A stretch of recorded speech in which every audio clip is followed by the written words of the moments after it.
Muy buenas tardes para todas las personas que nos siguen a través de Análisis Urbano. Este es el primer informe especial que tenemos sobre la situación del orden público en el departamento del Cauca y lamentablemente tenemos noticia porque este fin de semana ha sido violento por lo menos en dos partes de la geografía del Cauca. Argelia, específicamente su corregimiento del Plateado en combates entre el ELN y este grupo armado Carlos Patiño, y lamentablemente el carro bomba en Corinto, allí muy cerca de la alcaldía de ese municipio al norte del departamento. Juan Manuel Torres nos acompaña, él es el coordinador de la estrategia de la Fundación Pares, que es Espacio y Reconciliación en el Pacífico Colombiano, para hablar de algo que él ha venido analizando y son las guerras en el Cauca.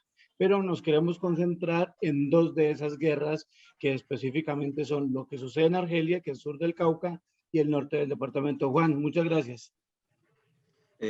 Muchas gracias, José, y bueno, pues gracias también por la invitación a analizar esta situación tan compleja. Agregar que también hay información que en Timbiquí ocurrieron unos combates y desplazamientos, y que la masacre de Jamundí de alguna manera toca el norte del Cauca porque en la cordillera occidental es un eje que conecta. Y sí, hay mucho para decir, es muy cierto lo que dice, son varias guerras o escenarios de este posconflicto violento en el Cauca. Comencemos por esta guerra del sur del departamento del Cauca en Argelia. Antes de la firma del acuerdo de paz, bueno, hasta la firma operaba la que eran las viejas FARC-EP, con un mando centralizado, algo del Frente 60, siempre con intentos, tú mismo lo has descrito, del ELN de entrar y salir del territorio. Pero luego de la firma se vinieron dando configuraciones de estas guerras, es decir, luego de que las viejas FARC-EP firman.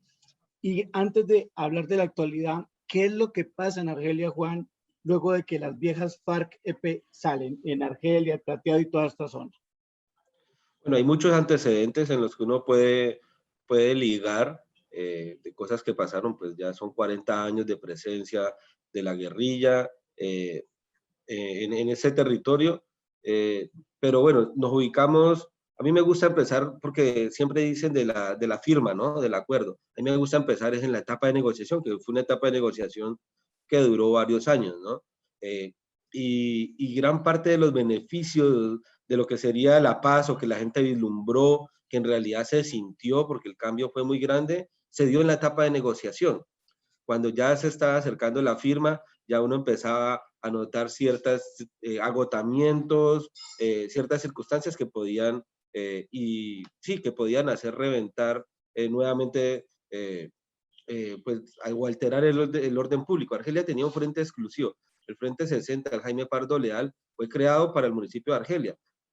Tenía un poco de extensión, a veces se crecía, a veces se contraía, pues en la época de la seguridad democrática, de enfrentamientos con el ELN, con la llegada de los rastrojos, pero en definitiva, el 60 Frente enfrentó esta etapa de la negociación cuando más fuerte estaban, cuando también más legitimidad tenían en esta subregión, pero lo importante es que ellos sí le apostaron al proceso de paz, al proceso de reincorporación. Entonces uno puede, casi que a finales del 2015, sobre todo en el 2016, después de la salida de la policía del Mango, o sea, a mediados del 2015, ese segundo semestre fue bastante positivo, el 2016, por supuesto, y hasta mediados del 2017. O sea, muy rápido después de la firma se empezó a sentir ese vacío, porque Sí. allá no solo pues hacían la presencia militar, sino que ellos ejercían justicia, prácticamente eran un estado paralelo, cobraban impuestos, dirimían conflictos, resolución, toda una estrategia de resolución de conflictos. Además, también apoyaban, se puede decir, las iniciativas de esos movimientos campesinos de allá. Por eso hay un video muy famoso cuando sale el Frente 60, que se va para la Elvira, que en el Sinaí, que la gente lloraba, la gente los despedía como unos héroes.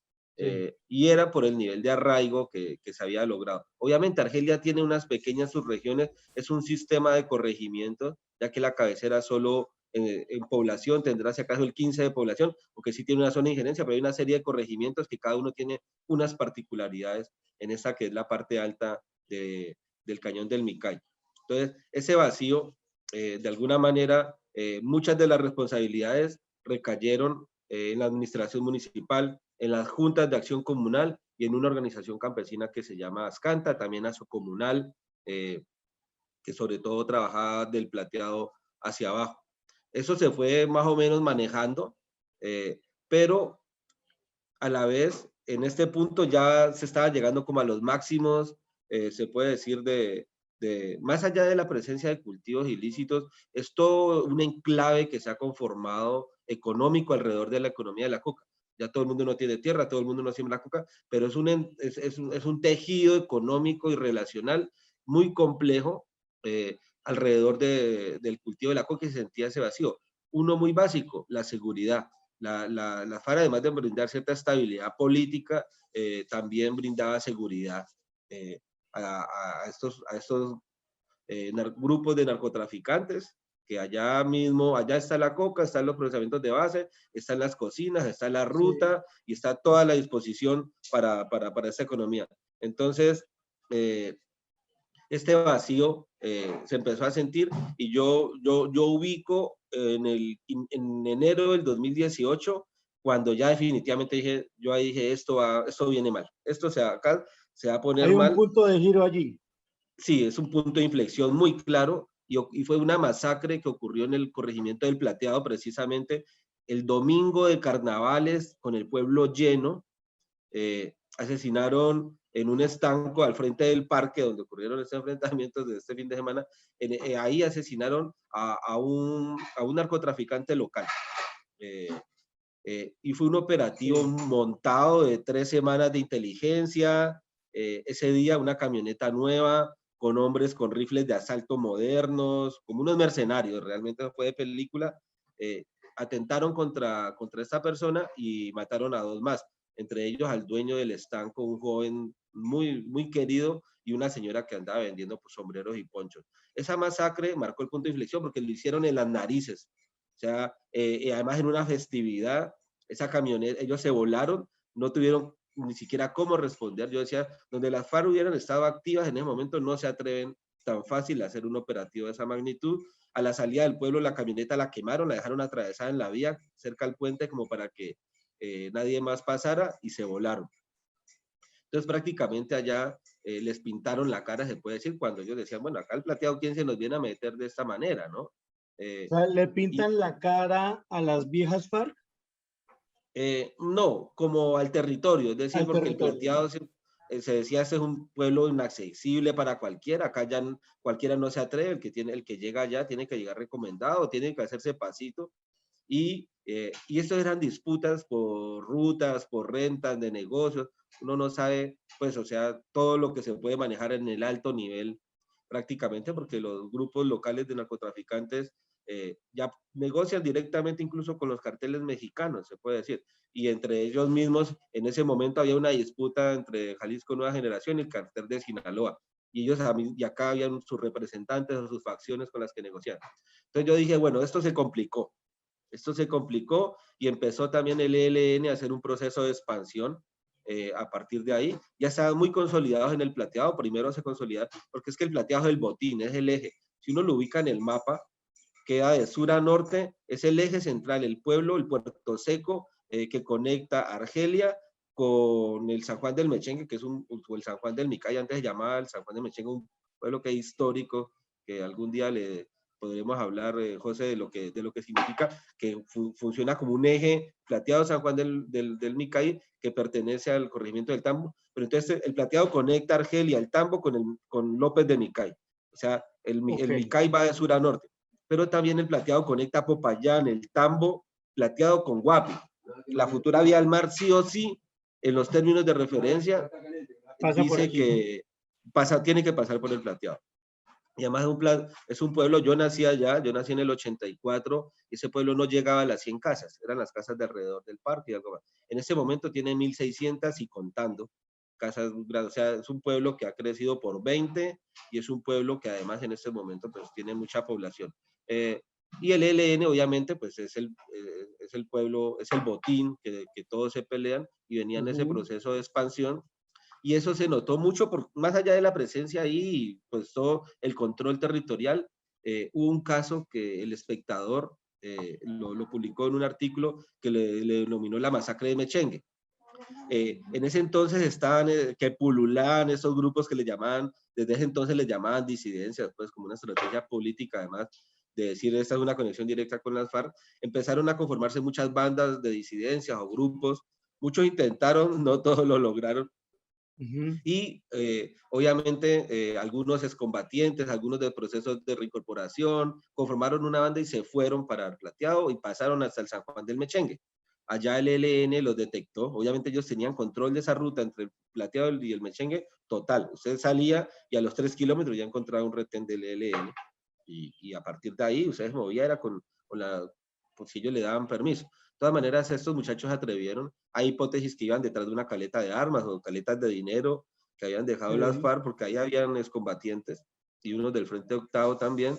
Y bueno, los cogió el ELN y una persona que se configuró en una persona muy importante que se llamaba Jorge Peñafiel, alias Jorgito del ELN, era como un financiero, también tenía poder militar, porque el ELN en el Plateado tenían un control, pero el eje de ellos era el San Juan del Mechengue, San Juan del Micay. Ellos cometieron una masacre y asesinaron a 7 de estas personas que ingresaron allá. ¿Cuándo es esa masacre, Juan? Esa masacre ocurrió en julio del 2018, en julio. Enero es el punto de inflexión que usted nos menciona en la masacre, y luego viene esta de julio del LA. Sí, pero entonces ocurrió del Plateado al San Juan del Mechengue, pueden haber fácilmente, póngale 30 kilómetros o más. Juan, esos dos hechos, ¿por qué le llaman la atención en ese cambio de la guerra en Argelia? Uno, porque la seguridad que brindaban las FARC y que se llegaran y hicieran un operativo y mataran un narco local, que además pues era una de las personas más protegidas. Y lo cogieron confiado, se puede decir, en pleno domingo de carnavales. Esos valores simbólicos uno tiene que tomarlo. Y la masacre del Mechengue, porque ellos recorrieron 50 kilómetros entre el San Juan del Mechengue y vinieron a tirar los 7 cuerpos al sector de la playa, muy cerca al Sinaí, que era como el eje del Frente 60. El Frente 60 en ese sector del Encanto, ellos tenían ahí los mandos, o sea, era un sector que tú pasas y decía, bueno, aquí esto es un control directo del Frente 60 de las FARC. Sí, recordamos ese hecho, Juan, porque incluso tuvo eco nacional en el caso de que llamó mucho la atención el estado de los cuerpos, lo que usted dice, el traslado de los mismos, se habló de examinar con cierto cuidado los orificios que tenían, se habló incluso de alguna posibilidad de alguna ejecución extrajudicial. Ese fue un crimen muy sonado a nivel nacional. Sí, salió un artículo en El Espectador, salió también, se referenció incluso, bueno, fueron algunos periodistas allá. El hecho es que yo lo tomé como un mensaje del ELN a los reincorporados o a la gente que era de la antigua FARC. Le dijeron, ¿por qué los vienen a tirar justo ahí? Entonces, eso encendió unas alarmas y de ahí en adelante el ELN intentó hacerse la seguridad, y entonces hubo incluso una pequeña crisis económica de reacomodamientos y empezaron a conformarse grupos como de respaldo de seguridad local. Entraron muchas armas y uno lo puede detectar por incautaron muchas armas en la vía panamericana.